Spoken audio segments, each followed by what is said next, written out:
Coucou tout le monde, j'espère que vous allez bien. Je vous fais cette vidéo et puis je vais vous en faire plusieurs pour vous parler des types parce que je me suis rendu compte qu'en fait, je pars dans de plus en plus d'explications, de plus en plus de détails. En ce moment, c'est la mode des détails, mais j'avais envie de revenir à la base de la base de la base de la base et vous parler donc des types énergétiques un peu plus en détail, autre que par des affirmations ou par des publications écrites et de vous faire une vidéo pour chaque type. Il faut savoir que dans le design humain, on a donc quatre grands types avec un des types qui va réunir, si je puis dire, deux sous-types. C'est le type générateur. Alors on dit type générateur parce qu'il a le centre sacral qui est donc le centre, le deuxième centre qui est tout en bas, le centre sacral qui est défini, donc qui est activé, qui est colorié sur votre carte. Si vous avez dans votre carte, sur votre carte énergétique, le deuxième carré qui part du bas, qui est rouge souvent, et qui est activé, qui est coloré, vous êtes vous êtes de type générateur, soit un générateur pur, soit un générateur manifesteur. Aujourd'hui, eh ben voilà, soyons égoïstes. J'adore ce mot. Je vais vous parler de générateur pur. Pourquoi? Parce que c'est celui que je connais le mieux, puisque je suis générateur pur. Donc, quelles sont les spécificités du générateur? Le générateur pur, on va en fait donc, c'est ce que je vous disais, hein, le reconnaître par son sacral qui est défini. Qu'est-ce que c'est le sacral? C'est un centre énergétique. Tous les cartes vont avoir 9 centres énergétiques. Et le centre sacral, c'est le centre de l'énergie vitale. C'est le centre de la pulsion de vie. C'est le centre de la fécondité également, puisque chaque centre va être relié à des organes particuliers. Et ce sont les organes de la reproduction, les testicules et les ovaires, qui sont liés au centre sacral. Donc, vraiment tout ce qui est fécondité. Il n'y a pas plus nourricière, il n'y a pas plus féconde que l'énergie sacrale. À partir du moment où on l'utilise correctement, c'est toujours, toujours, toujours le sujet. C'est pas parce qu'on a un centre défini qu'on va forcément l'utiliser correctement. Je vous ai déjà parlé du fait que ça peut être trop peu ou trop quand on a un centre blanc, mais trop, trop, trop, trop quand on a un centre défini. Donc, comment ça se passe avec ce centre-là? Le générateur va avoir une énergie très importante pour pouvoir faire les choses. On l'appelle aussi le constructeur, on l'appelle le bâtisseur. Il fait partie des chevilles ouvrières de toutes les personnes qui vont être dans la créativité, dans le fait de faire des choses. Ils vont être guidés par les projecteurs qui vont leur donner des conseils. Ils vont être sous l'impulsion des idées du manifesteur et donc ils vont être là pour faire les choses. Le type générateur en globalité sont à peu près 65%, donc 35% de générateurs purs et 30% de générateurs manifesteurs. On en reparlera un peu plus en détail dans une vidéo pour les générateurs manifesteurs. Donc, vraiment cette énergie pour pouvoir faire les choses. Beaucoup, beaucoup, beaucoup d'énergie, mais qui va s'utiliser d'une façon particulière. Parce que vous avez beau avoir beaucoup comment on peut dire, de chevaux sous le capot, n'importe quel véhicule, s'il est mal utilisé, il ne fonctionnera pas correctement. Donc, c'est vraiment capital de pouvoir respecter ce qu'on appelle la stratégie et l'autorité. Donc, vraiment votre mode de fonctionnement, comment vous êtes invité à fonctionner, à prendre vos décisions, à interagir avec les autres. Tout ça, il y a vraiment en fait un mode d'emploi, un manuel d'utilisation dont je vous parle souvent. Et donc, pour le générateur, sa stratégie, c'est de répondre à la vie. Waouh! Pour tous les générateurs, moi y compris, où on a été invité effectivement à faire, mais surtout à penser, à avoir des idées et faire des choses sur la base de notre mental, ou alors prendre carrément des initiatives, faire les choses sans forcément avoir eu une sollicitation, une invitation, une synchronicité, un message de la vie qui nous aurait suggéré quelque chose. On a toujours tendance à vouloir faire les choses parce qu'on a envie, parce qu'on a décidé, parce que si, parce que ça, mais jamais en réponse. Et donc, quand on entend ou quand on lit, parce que c'est ce que l'on voit quand on télécharge sa carte, euh, répondre, c'est très subtil. Ça veut dire que dès que vous posez le pied par terre, la vie, elle vous envoie plein de choses. Vous allez avoir le temps, ne serait-ce que ça, quand vous ouvrez vos volets. il fait beau, il fait pas beau.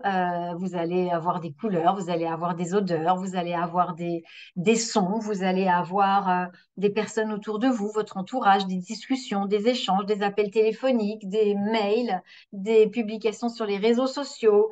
Euh, Tout, à chaque fois, il se passe quelque chose où finalement, à partir du moment où il y a une sollicitation, vous allez répondre. On danse en permanence avec la vie. C'est un jeu de... voilà, c'est une danse. C'est vraiment, vous valsez avec la vie et vous allez sans cesse répondre à ce qu'elle vous amène. Comment est-ce que vous allez y répondre? Pas avec votre tête. En fait, c'est vraiment de vous dire que la tête est vraiment souvent coupée du corps. Il n'y a pas de... Je vous ferai une vidéo en fait pour vous réexpliquer ça, pour vous expliquer pourquoi la tête, le mental n'est jamais une prise de décision. Parce qu'en fait, on a des centres moteurs qui nous amènent à prendre des décisions parce qu'il y a de l'énergie, parce qu'il a cette possibilité de générer de l'énergie et de prendre sa décision de façon juste. Mais c'est vrai qu'on a un mental hein, qui est souvent très, très présent et qui pense que c'est lui qui a toutes les solutions. Et il est là pour nous protéger, il est là pour nous permettre de survivre. Et souvent, il nous enferme dans beaucoup de peurs. Des fois, c'est même pas les nôtres. Et ce qui fait que, en fait, on a peur de fonctionner de la façon dont on est invité, c'est-à-dire avec notre corps. On est complètement déconnecté de notre corps. Et le générateur, c'est vraiment très important de commencer juste ça. Vous reconnecter à votre corps. Qu'est-ce qui se passe quand justement la vie vous amène n'importe quoi? Qu'est-ce qui se passe dans votre corps? Est-ce que vous sentez quelque chose dans votre corps? Ça peut être vécu de différentes façons. Ça peut être alors, on parle souvent de ce qui se passe au niveau de ses tripes, au niveau de ses viscères, les papillons dans le ventre, les frissons, les sensations de chaud, de froid, tout ce qui va être en mouvement aussi au niveau du corps, quelque chose qui est un grand oui, parce que c'est ça, hein, si jamais l'énergie sacrale vibre de façon positive, ça va être le grand oui à la vie, à ce qu'elle vous amène, et ça peut être même un sentiment de mise en avant. Oui, n'oubliez pas en plus, l'aura du générateur est une aura enveloppante, accueillante. Donc évidemment, quand elle est OK, elle va envelopper, elle va accueillir la sollicitation qui arrive à elle. Par contre, elle peut aussi avoir un grand non et pas du tout avoir envie de ce que la vie lui propose. Et là, pour le coup, ça va être presque un sentiment de recul, un sentiment de dégoût, un sentiment d'emprisonnement. Et donc, on voit vraiment que le corps, le langage corporel est beaucoup, beaucoup, beaucoup plus important que le langage verbal pour un générateur, pour quasiment tous les types également. Mais c'est vrai que vous avez vraiment cette faculté à pouvoir l'identifier très rapidement à partir du moment où on choisit d'y mettre de la conscience. C'est toujours, toujours la même situation. Vous avez aussi, quand quelque chose arrive à vous, la possibilité de faire des sons. Il est très guttural, le générateur. Alors, les sons, ça va être, vous avez une odeur, vous avez ne serait-ce qu'un plat, quelque chose que vous aimez, le ça, c'est un son, on pense qu'il est de la bouche, mais en fait, non, il vient de vos intestins, il vient de vos tripes, et il est verbalisé, mais c'est vraiment ce son qui est le signal de l'énergie vitale, de l'énergie sacrale, qui vous dit un grand oui. Donc là, quand c'est ou ça, c'est l'énergie sacrale qui est OK, c'est un grand oui. Si vous avez un oh ou un, ça, c'est vraiment, en général, il y a aussi la grimace qui va avec. Ça, c'est un grand non. C'est ah là là, ça me fait pas du tout kiffer ton truc. Je ne vibre pas ou alors je vibre un grand non. Et donc, c'est pas pour vous. Si vous êtes une autorité sacrale, votre corps vous donne la réponse. Soit un grand oui, soit un grand non. Et puis parfois, il n'y a rien. Il se passe rien. Alors, c'est pas que vous n'êtes pas forcément capable de l'identifier, c'est juste peut-être juste parce que ce n'est pas le bon moment. Vous n'êtes pas là pour avoir des réponses tout de suite maintenant. C'est quand la vie décide de vous amener des sollicitations, des synchronicités. Et donc, c'est aussi accepter que c'est l'inconnu face à nous parce qu'on ne sait pas quand les choses vont arriver. Et donc, de faire totalement confiance à la vie avec ce qui arrive. Et ça, c'est un gros challenge parce que ça amène évidemment à lâcher le contrôle, à lâcher le mental. Et c'est évidemment à l'inverse de ce qu'on a l'habitude de faire. Et surtout, c'est que soit donc c'est pas le bon moment, soit la sollicitation, la question n'a pas été assez précise. En fait, vous avez besoin qu'on vous pose des questions aussi. Voilà, ça fait partie des sollicitations pour savoir ce qui va se passer au niveau de votre énergie sacrale. Mais si jamais c'est pas assez précis, genre je vous dis qu'est-ce qu'on fait ce soir, il se passera rien parce que c'est pas assez précis, l'énergie vitale ne peut pas y répondre. Si jamais il y a des questions qui sont beaucoup plus précises, est-ce que, je sais pas, vous récupérez vos enfants à l'école et vous lui dites qu'est-ce qu'il a à manger à la cantine, il vous répond pas. Par contre, si vous lui dites t'as mangé des haricots verts ou t'as mangé des pommes de terre ou t'as mangé de la viande ou le dessert c'était un fruit je sais pas moi, un entremets ou une glace, là tout de suite ça va être plus facile pour lui de répondre. Donc, en tant que générateur, plus vous allez avoir de questions précises, plus vous allez pouvoir avoir des réponses et avoir vraiment cette sensation de sentir cette énergie qui vibre. Donc, voilà, ça, c'est vraiment ces trois fréquences, ces trois réponses que vous allez avoir. Enfin, le grand oui, le grand non ou pas de réponse. Euh, Qu'est-ce que je pourrais vous dire également? Le générateur, donc je vous parlais de son énergie à faire des choses, il va chercher la satisfaction. Ça, c'est sa quête. Donc vraiment, le maximum de choses qui vont lui apporter de la satisfaction, c'est ça qui va faire qu'il aura de l'énergie. Il a toute la journée pour faire plein de choses qui lui apportent de la satisfaction. Et le soir, il se couche, pouah, il tombe de fatigue. Et c'est comme ça, en fait, qu'il a cette capacité à pouvoir se régénérer pendant la nuit et repartir le lendemain matin c'est un vrai jeu vidéo. Donc, voilà comment il fonctionne. Euh, c'est la meilleure façon pour un générateur de préserver son énergie. Parce que si vous vous basez sur le fait de vouloir contrôler, même si vous avez beaucoup d'énergie, si vous l'utilisez mal, c'est un centre moteur, ce qu'on appelle un centre moteur, le centre sacral. Si vous l'utilisez mal, il rouille. Et si le centre moteur rouille, c'est comme s'il se coupait. Et si vous perdez votre sacral en tant que générateur, vous perdez votre puissance, vous perdez votre autorité.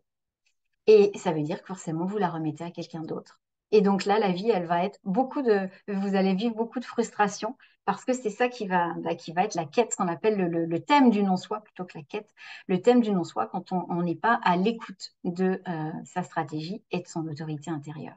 Donc l'autorité intérieure, c'est vraiment votre GPS, c'est votre boussole, c'est vraiment ce qui va vous amener à prendre des décisions qui vont être justes, qui vont être alignées et qui vont faire que comme par hasard, la vie vous amène au bon endroit, au bon moment, avec les bonnes personnes, de la bonne manière.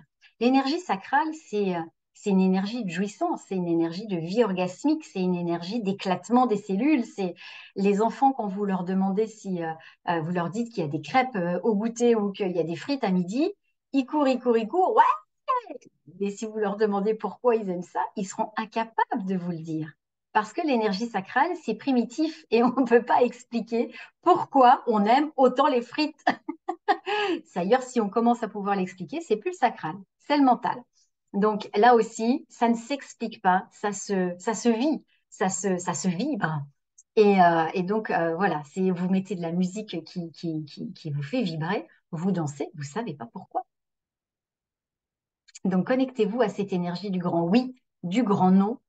Et si vous ne savez pas, c'est peut-être un non qui est caché et que vous n'osez pas vibrer, que vous n'osez pas révéler. Donc, il y a aussi toute cette petite enquête à mener en fonction de ce qui se passe dans votre corps. Donc, le générateur, il fait plein de choses. Et il a aussi, en fait, il fonctionne étape par étape. C'est-à-dire que vraiment, si vous avez un mode d'emploi, il va le lire de A à Z, il va faire une chose à la fois, parce que c'est vraiment, en fait, son besoin, c'est d'aller approfondir les choses, de devenir expert d'un domaine, de vraiment acquérir la maîtrise. Et c'est justement hyper important d'entrer dans une expérience, dans une situation, dans une relation, parce que c'est l'énergie sacrale qui a donné le grand oui parce que il va fonctionner par plateau. Les plateaux, c'est-à-dire qu'il va progresser sur un domaine et à un moment, ça coince, ça bloque. C'est ce qu'on appelle le plateau. Il se passe plus rien. Et là, s'il n'est pas vraiment en accord et si c'est pas quelque chose qui le fait vibrer de toutes les cellules de son corps, ben, il va abandonner et il va passer à un autre domaine qui va peut-être exactement se reproduire puisque le plateau, c'est vraiment ce qui est lié en fait au fonctionnement du générateur. Et c'est parce que justement, ça le fait tellement kiffer, ça le fait tellement vibrer de vivre cette expérience, cette relation, cette situation, que malgré les plateaux, malgré le fait qu'à un moment, il ne se passe plus rien, il va continuer, il va continuer, il va continuer, et à un moment, une sorte de saut quantique. Et là, il passe le plateau. C'était encore une fois les jeux vidéo. Vous êtes dans un niveau de jeu vidéo, vous n'avez jamais remarqué, à un moment, il y a un niveau, ça bloque. Ça bloque, ça bloque, ça bloque. Si vous contrôlez le truc, si vous essayez, je vais y arriver, souvent ça marche pas. Mais si vous faites régulièrement le fait des fois faire une pause et puis de reprendre le lendemain et vraiment d'être assidu parce que vous aimez ça, vous passez un niveau, deux niveaux, trois niveaux. Et c'est ça, en fait. Mais si jamais on vous oblige à faire quelque chose, ça va être la première excuse pour abandonner. Et comme le générateur est là pour acquérir la maîtrise, il va vivre de la frustration de façon perpétuelle, puisqu'il n'arrivera jamais à être expert et à approfondir le domaine qui l'intéresse. Donc, voilà, c'est vraiment intéressant d'aller regarder tout ce qui vous amène de la frustration, en fait, dans votre quotidien, parce que ce sont des pépites. Non pas de vous dire que vous n'allez jamais vivre de frustration, c'est juste pas possible, hein. Ou en tous les cas, c'est ça, voilà, il y a vraiment cette recherche d'équilibre à mettre entre les deux, euh, parce que dans une société comme on est là où on fait des choses qui sont pas forcément alignées avec ce qu'on voudrait toujours, ne serait-ce que d'aller bosser, hein. Voilà, si ça vous fait pas kiffer, bon après c'est à regarder les centres, mais ça c'est vraiment d'autres détails. C'est vraiment d'aller regarder ce qui vous amène la frustration, ce qui vous amène la satisfaction. Et vraiment, si vous vous rendez compte que vous vivez plus de frustration que de satisfaction, qu'est-ce que vous pouvez mettre en place aujourd'hui qui va vous apporter un sentiment de satisfaction pour rééquilibrer la balance et faire que vous viviez une vie de générateur kiffante. Donc, voilà ce que je voulais vous partager sur le générateur.